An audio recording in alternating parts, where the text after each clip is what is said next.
In a forest awash with autumn's amber glow, Leo, a spirited golden doodle puppy, frolicked through fallen leaves on a clear fall afternoon. His ears perked up as he stumbled upon an abandoned wand shimmering amidst the trees, its aura tingling like stardust.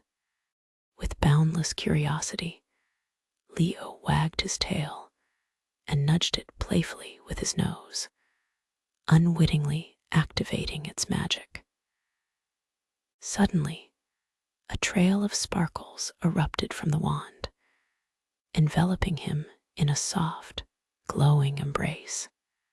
Before he knew it, Leo found himself inside a magical truck that levitated gracefully above the forest floor, embarking on an unexpected space voyage.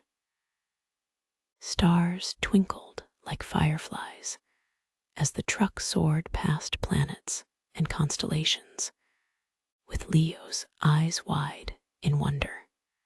After what felt like moments and millennia, they gently descended back into the forest, where Leo landed among his favorite fallen leaves, his heart forever touched by the magic of adventure.